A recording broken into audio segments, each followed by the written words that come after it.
Welcome to our channel the Bong couple story. আজকে হলো আমাদের পুরুলিয়া সেকেন্ড ডেতে আজকে আমাদের যাওয়ার কথা আছে অযোধ্যা পাহাড়, আর তার আশেপাশে যে সাইট সিন গুলো আছে সেগুলো তোমরা মানে কভার করার ইচ্ছা আছে। আর আমাদের যে রিসর্টটা রয়েছে সেই রিসর্টটা দেখো এই পাশ থেকে পুরো এই মানে মাথা ফরেস্ট এরিয়াতেই রয়েছে, আর এটা হলো মাথা পাহাড়। তো কালকে ট্রাই করা হয়েছিল এখানে যাওয়ার জন্য, কিন্তু সময়ের অভাবে আর যেহেতু কালকে অনেকটা জার্নি করে এসেছি তখনও সবার খাওয়া দাওয়া হয়নি, সেই জন্য মাথা পাহাড়ে মানে আর যাওয়া হয়নি। কিন্তু সরি, আমার আর তো অনেক খুব ইচ্ছা যে মাথা ফরেস্টে মানে মাথা পাহাড়ে যাওয়ার। সেই 380টা মতো সিঁড়ি রয়েছে, সেই সিঁড়িটা ক্রস করে গেলে ওপরে মন্দির রয়েছে, তো সেটা দেখার আর তোমাদের দেখানোর খুবই ইচ্ছে। তো এখন রিসোর্টে রয়েছি, রিসোর্টে সবার খাওয়া দাওয়া হয়ে গেছে, প্রায় ব্রেকফাস্ট কমপ্লিট হয়ে গেছে। ব্রেকফাস্ট কমপ্লিট হওয়ার পর আমরা বেরোবো, এক এক করে সবাই রেডি হয়ে গেছে। সবার ফার্স্ট তো মনে হচ্ছে তনাই রেডি হয়েছে সকাল মানে একদম ভোর 6টায় উঠে, তখনও কেউ ওঠেও নি। আর যাই হোক, এখন আমরা রেডি হয়ে গেছি, গাড়ি আসলে আমরা বেরোবো। যেতে যেতে যতগুলো সাইট সিন থাকে, ভালো ভালো জায়গা থাকে, সেগুলো তো কভার করবোই, তোমাদের দেখাবোই, দেখানোর জন্যই ব্লগটা করা। আর অযোধ্যা পাহাড়টা হলো আজকের মেন অ্যাট্রাকশন। ওটা মানে দেখতে দেখতে আমাদের অনেকটা বিকেল হয়ে যাবে। তো আমি একটা নয় ভেবেছিলাম যে বিকালে এসে মানে পাহাড়ে যাব, কিন্তু সেটাও হবে না, সেটা কালকের জন্যই রাখতে হচ্ছে। আর অন্ধকার হয়ে গেলে মানে এখানে ঠান্ডাটা আলাদা রকম, মানে সকালের ঠান্ডাটা একরকম কলকাতার মতো, আর বিকেলের ঠান্ডাটা আরেক রকম। সকালে জামা কাপড় পরে বিকালে মানে ঘোরা আর যাবে না। তো সেই জন্যই এখন দেখি কি প্ল্যান হয়, যদি তাড়াতাড়ি চলে আসি তাহলে যাব মাথা পাহাড়ে, আর না হলে কালকের জন্যই রাখছি। তো তোমরা দেখতে থাকো। ব্রেকফাস্টের পর আমরা গাড়ি আসার জন্য ওয়েট করছিলাম, তো সেই জন্য লনে একটু বসেছিলাম বাচ্চাদের সাথে। তারপরে গাড়ি চলে আসার পর আমরা সোজা লোকেশানে পৌঁছে গেছিলাম। আমাদের ফার্স্ট লোকেশান ছিল লহরিয়া শিব মন্দির। এই শিব মন্দিরটা অনেক পুরনো, আর এটা অযোধ্যা পাহাড়ের একদিকেই অবস্থিত। তোমরা দেখতেই পাচ্ছ এর পেছনে পুরোটাই পাহাড় রয়েছে। আর এইখানে মন্দিরটা যেখান থেকে শুরু হয়েছে না, সেখান থেকে পুরো এই যে জায়গা, এই রাস্তাটা ধরে পুরো দোকান বাজার সব কিছু রয়েছে। ছোট ছোট দোকান, যেটা ট্যুরিস্টদের জন্য, যেখান থেকে ট্যুরিস্টরা মানে ছোটো ছোটো গিফট নিতে পারে কাছের লোকদের জন্য, রিলেটিভদের জন্য। তো সেই সব দোকানগুলো রয়েছে। আমার এখানে সেরকম কিছু চোখে পড়েনি, কারণ এখানকার বেশিরভাগ জিনিসপত্রই না আমরা দীঘা মন্দারমণিতে পেয়ে থাকি, তো সেই জন্য আলাদা করে কিছু নেই। আর কয়েকটা চাবি রিং, যেরকম ফ্রিজ ম্যাগনেট হয়, সেই জিনিসগুলো রয়েছে অযোধ্যা পাহাড়। তারপরে এই হ্যাঙ্গিংগুলোতে অযোধ্যা পাহাড় রয়েছে। এই জিনিসগুলো একটু ইউনিক, যেগুলো কাউকে গিফট করাই যায়। আর এইখানে কাঠের দুল রয়েছে, কাঠের ইয়াররিংস রয়েছে, সেই ছোটো ছোটো ইয়াররিংসগুলো, সেগুলো খুব সুন্দর। সেগুলো আমি কলকাতায় খুব একটা দেখিনি, তো সেইগুলো নিয়েও গিফট করা যায়। আর বাদবাকি যেই জিনিস তোমাদের দেখাচ্ছি, তোমরা দেখলেও বুঝতে পারবে যে এই জিনিসগুলো অত্যন্ত সহজে অন্যান্য জায়গায় অ্যাভেলেবেল। তো আমরা তারপরে এখান থেকে ঢুকলাম লহরিয়া শিব মন্দিরে। সবাই, আমাদের বাড়ির লোকজন সবাই ছিল। মন্দিরটা অনেকটা বড়, অনেকটা এরিয়া নিয়ে মন্দিরটা। আর মন্দিরটার এক পাশেই দেখো, ওই পাশটা হলো ড্যাম, আর ওই পাশে হলো অযোধ্যা পাহাড়। খুব সুন্দর পরিবেশের মধ্যে মন্দিরটা অবস্থিত, শিব মন্দির। আর খুব পরিষ্কার পরিচ্ছন্ন। আর মন্দিরের ভেতরেও অনেক ছোট ছোট দোকান রয়েছে, ওখান থেকেও জিনিসপত্র নেওয়া যায়। মন্দিরের ভেতরের দোকান আর বাইরের দোকানের জিনিসের মূল্য মোটামুটি একই, কোনো বার্গেনিং এখানে চলে না, কারণ সবারই ফিক্সড রেট, সব দোকানে একই রেট। যেহেতু একটা মার্কেট ইউনিটিও থাকে, তো সেই জন্য এখানে বার্গেনিং করে লাভ নেই। আর এখানে সত্যি বলতে বার্গেনিং করার মতো দরকারও হবে না, কারণ যথেষ্ট রিজনেবল প্রাইসে অনেক কিছুই পাওয়া যায়। ছোটো ছোটো জিনিসের যেরকম দাম হওয়া উচিত সেরকমই জিনিসের দাম রয়েছে। বড় জিনিসের কলকাতায় যেরকম দাম, তার থেকে অনেকটা কম দামেই রয়েছে। তো সেই জন্য শুধু শুধু বার্গেনিং করে ওনাদের সাথে তর্ক বিতর্কে গিয়ে লাভ নেই।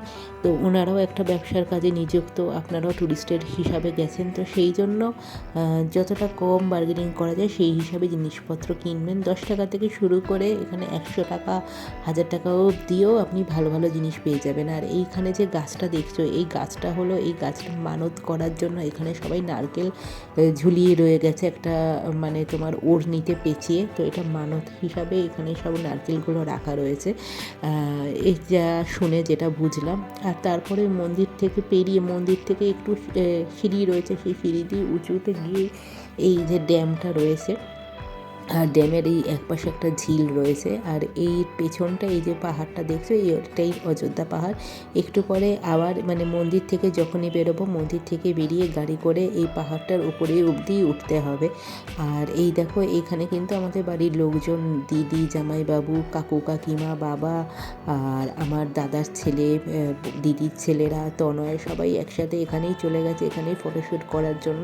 ওরা অনেকটা দূর অবধি চলে গেছে, কিন্তু আমি অতটা দূর অবধি যেতেও পারিনি, যেহেতু আমি মন্দিরের ভেতরের দোকানগুলো দেখছিলাম আর ভিডিওটাও করছিলাম, তো সেই জন্য আমি যেতে পারিনি। তো যাই হোক, এইখানে পরিবেশটা খুব সুন্দর।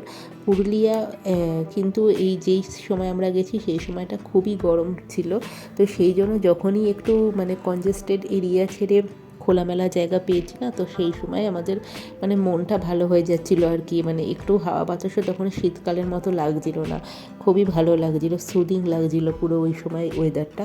তারপরে এখান থেকে বেরিয়ে আমরা পাহাড় ঘুরে ঘুরে রাস্তা দিয়ে যেতে থাকলাম। আর এইখানে রাস্তাগুলো অত্যন্ত স্মুথ, সিমলা মানালির মতো না যে অতটাও চড়াই নেই, তো সেই জন্য এখানে শরীর খারাপ হওয়ারও চান্সটা নেই। আর এই দেখো যতটা পাহাড় থেকে মানে পাহাড়ে উঠছি আর কি, আর নিচের দিকে তাকাচ্ছি, তখনই বুঝতে পারছি যে কতটা হাইটে উঠলাম। আর এই যে নিচে যে ঝিলটা দেখতে পাচ্ছ সেটা হলো ওই মন্দির সংলগ্ন যে ঝিলটা ছিল, ওই ঝিলটা। আর এইখানে যে মন্দিরটা ছিল সেই মন্দির আর এই মন্দিরের পার্কিংটা তোমরা হয়তো বুঝতেও পারছো ভিডিওটা দেখে। ভিডিওতে কতটা বোঝাতে পারছি জানি না, কিন্তু কোনো সময় যদি ভিডিওটা দেখে পুরুলিয়া আসো আর এই জায়গাগুলোতে যাও, তাহলে তখনই রিলেট করতে পারবে যে ভিডিও আর চোখে দেখার মধ্যে কতটা ডিফারেন্স রয়েছে। অনেক সুন্দর, অনেক সুন্দর পুরুলিয়া। না আসলে হয়তো কোনোদিন আমরা বুঝতেই পারতাম না যে পশ্চিমবঙ্গের ভেতরে আমাদের জেলাতে এই এত সুন্দর একটা দর্শনীয় জায়গা রয়েছে।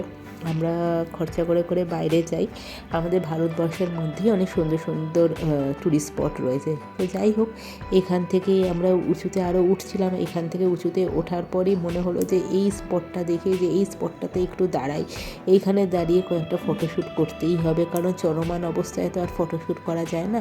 তো সেই জন্য এখানে দাঁড়িয়ে কয়েকটা ছবি তুললাম নিজেরা, পিসিদের সাথে নিয়ে, সবাই একসাথে গ্রুপ ফটো করে, ফ্যামিলি ফটো করে।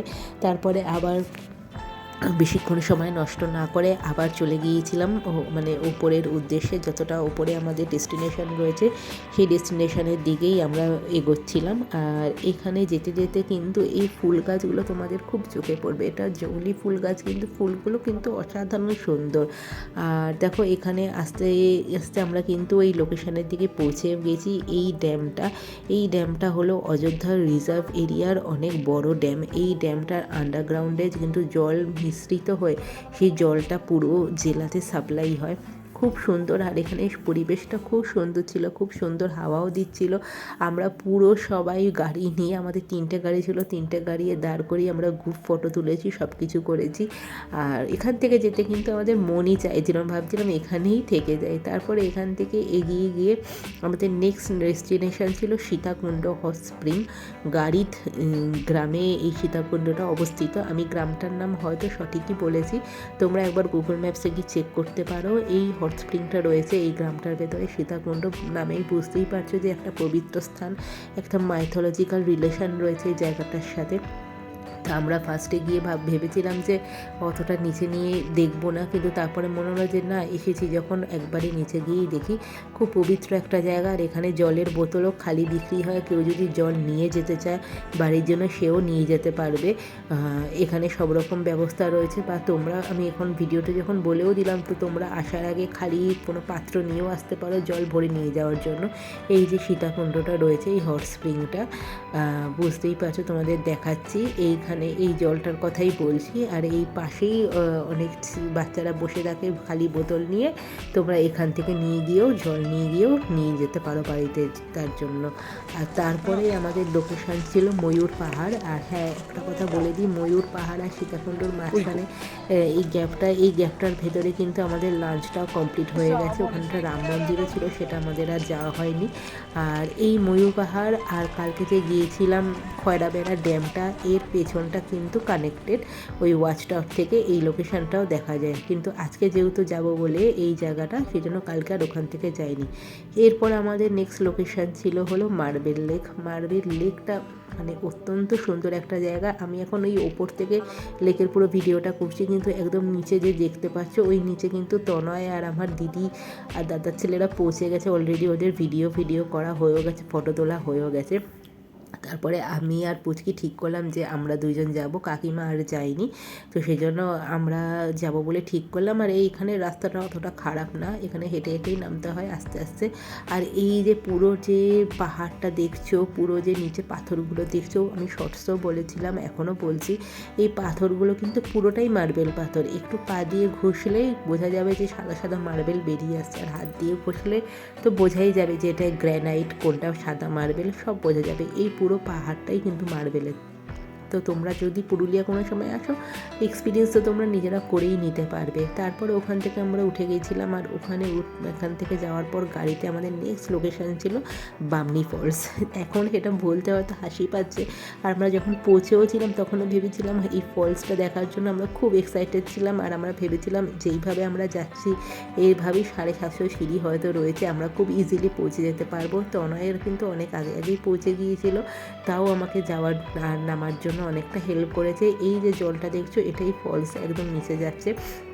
তো আমরা ভেবেছিলাম যাওয়াটা খুবই ইজি, কিন্তু যখনই নামতে শুরু করলাম বুঝে গিয়েছিলাম যে 750 সিঁড়িটা মানে একদমই সহজ কথা না। এখান থেকে শর্টকাটে যারা অনেকটা নিচে নেমে যেতে পারে না, তারা এই শর্টকাটেই ফলসটা এখান থেকেই দেখে নেয়। কিন্তু আমি মনের জোর কোথা থেকে পেয়েছিলাম জানি না, আমি একদম পুরো নিচে গিয়েছিলাম, আর নিচে গিয়ে ফলসটা দেখার পর সত্যি সব কষ্ট কিন্তু দূরে চলে গিয়েছিল। আর এই দেখো তনয় এখানে পাগলের মতো একদম মানে ফলসের কাছাকাছি চলে গেছে। ও ওখানে ঠিকই করে নিয়েছিল, ডিটারমাইন্ডই ছিল যে ওখানে স্নান করবে, কিন্তু তখন প্রায় বিকেল 4টে অবধি বাজে, 4টে হ্যাঁ বাজতেই যায়। সেই জন্য আমি বললাম যে স্নান করার দরকার নেই, তোমার যতটা ফটোশ্যুট করার ইচ্ছা, যতটা পা ভেজানোর ইচ্ছা ভিজিয়ে তুমি তাড়াতাড়ি চলো, কারণ 4:30-এর পর কিন্তু এই ফলসের রাস্তা বন্ধ হয়ে যায়। বন্ধ হওয়ার একটাই কারণ, এই রাস্তা ভালো না, সিঁড়ি প্রপার নেই, পাথরের সিঁড়ি, মানে যতটা পাহাড় ভেঙে ভেঙে সিঁড়ি হয়েছে সেরকম সিঁড়ি। তো সেই জন্য 4:30-এর পর অন্ধকার নেমে আসলে আর কাউকে এখানে নেমে আসতে দেওয়া যায় না। আমি জানি না গরমকালে এটার টাইমিং কীরকম, কিন্তু শীতকালে 10টা থেকে 4:30 পর্যন্তই এর টাইমিং। আর দেখো এখানে কিন্তু তনয়ের পাগলামো শুরুই হয়ে গিয়েছে, ও এক এক করে পাথরের উপর দিয়ে যাচ্ছে, পা ভেজাচ্ছে, আবার চলে আসছে, আবার যাচ্ছে, এই করছে। আমি আর পুচকি ঠিক করলাম যে আমরা ওপরের দিকে উঠতে থাকবো, কারণ অন্ধকার হয়ে যেতে থাকলে আমাদের আর ওঠাটা মুশকিল হয়ে যাবে। তো তারপরে আমরা চলে আসার পর দিদিরা আর বৌদি মিলেও গিয়েছিল, ওরাও কিছুক্ষণ টাইম স্পেন্ড করেছে ওখানে। আর তনয় ওখানে কিছু ফটোশ্যুট করেছে। আর এই ফলসটা ছেড়ে সত্যি যাওয়ার মন তো চায় না, কিন্তু কি করব, মানে রাস্তাটা এতটাই দুর্গম যে সঠিক সময় না বেরোলে কিন্তু আমাদের পৌঁছানোটা খুবই মুশকিল হয়ে যাবে। তো তনয় এখানে ভিডিও করছিল, ও দেখে তো আমি একটু ওয়েট করছিলাম, কিন্তু তারপরে মনে হলো যে না আমাদের এখনই বেরিয়ে যাওয়া উচিত। আর এই দেখো ও এখানে সেলফি ক্যামেরা ভিডিও করছে, আর আমি ওই দূরে ওই যে ইয়েলো সোয়েটার ওইখানে আমি দাঁড়িয়ে রয়েছি, আমি ওর ভিডিও করছি। তো ওরা ওখান থেকে ওঠার পর তো মানে ওখানে চলে আসার পর তনয়ের সাথে একবারেই উঠেছিল, আর আমরা ততক্ষণে অনেকটা উঁচুতে চলেই গিয়েছিলাম, প্রায় গাড়ির কাছাকাছি চলে গিয়েছিলাম। আর এই দিনকে মানে আমি যে মোটা সোয়েটারটা পরেছিলাম তার জন্য পুরো ঘেমে জল হয়ে গেছে, এতটাই গরম ওখানে। তো তারপরে আমাদের লোকেশান ছিল তুর্গা ফলস, যেটার সিঁড়িটা হলো 65টা সিঁড়ি, ওঠানামায় মোট 130 কি 40টা সিঁড়ি, কিন্তু সেই সিঁড়ির রাস্তাটা ওইরকম পাহাড় ভেঙে ভেঙে তৈরি হয়েছে, তো সেই জন্য আমরা যাইনি, অন্ধকার হয়েই এসেছিলো। আমরা তারপরে হোটেলের দিকে রওনাও দিয়ে দিয়েছিলাম, হোটেলে আমরা খুব ঠিক টাইম মতো পৌঁছেও গেছি। আজকের ভিডিওটা ভালো লেগে থাকলে অবশ্যই সাবস্ক্রাইব করো, লাইক কমেন্ট শেয়ার করো, টাটা।